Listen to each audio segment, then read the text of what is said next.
There are places on this earth where the air itself feels wrong. Places where silence has weight, where darkness doesn't just hide things, it keeps them.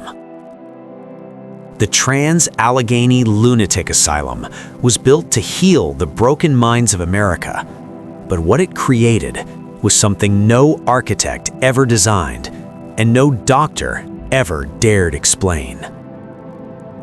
For over a century, nearly 25,000 souls passed through these doors. Many never came back, and some never truly left. Construction began in 1858, designed under a philosophy that believed beauty and fresh air could cure the human mind. The design was magnificent. The reality was unimaginable. What was built for 250 patients eventually housed over 2,400 human beings. The overcrowding was catastrophic. The treatment, barbaric.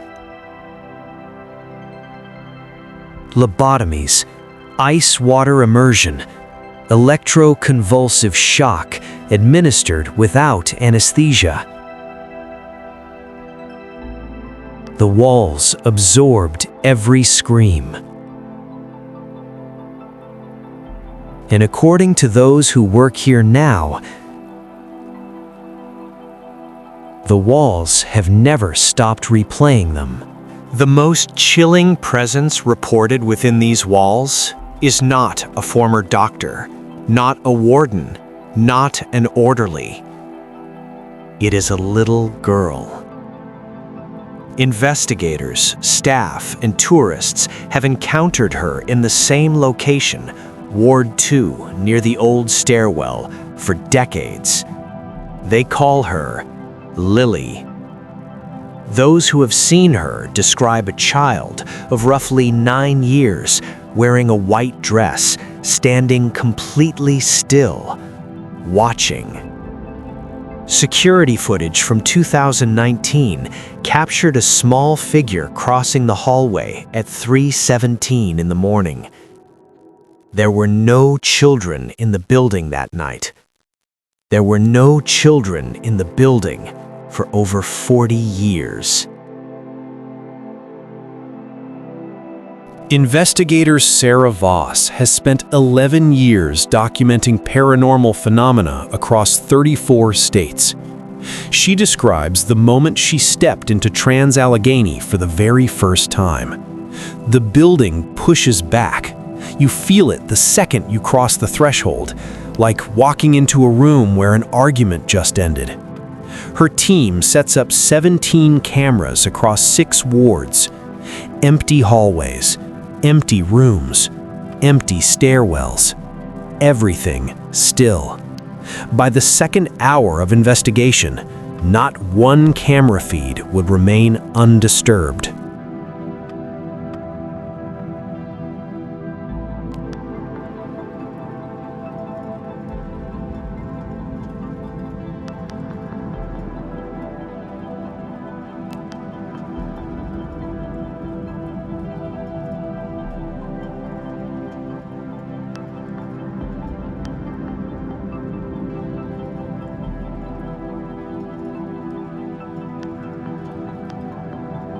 The EVP recording captured in the hydrotherapy room on night 1 sent chills through even the most experienced investigators.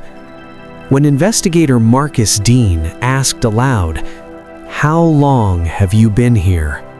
the recorder captured 7 seconds of silence. Then, always. Historical records confirm that the hydrotherapy room was the site of at least 19 patient deaths between 1920 and 1949. patients submerged in ice water for hours, sometimes days, in the belief that temperature could reset a fractured mind. The mind does not reset. It remembers. And here, in this room, something remembers everything. Ward 4. This is where the state sent the ones it could not classify. Not merely mentally ill, not merely dangerous. Something beyond the medical language of the era. Records obtained under the Freedom of Information Act reveal that 37 patients died in Ward 4 between 1960 and 1994. Under circumstances the state has never officially explained. Restraint-related injuries, unexplained cardiac events in young, otherwise healthy individuals, and in 4 cases, patients found inside locked rooms with no entry points, having clearly attempted to escape through the walls themselves. The claw marks are still there. Deep, desperate, human. I worked there for 12 years as a night nurse. I have never told anyone what I saw, because I know what happens when you tell people what you saw. She describes the night she was walking the corridor of Ward 2 when she noticed a patient she had known for 3 years standing at the window at the far end of the hall. She called his name. He turned. She says his face was wrong. Not injured, not afraid. Just wrong. As though something was wearing his face the way you'd wear a coat that doesn't quite fit.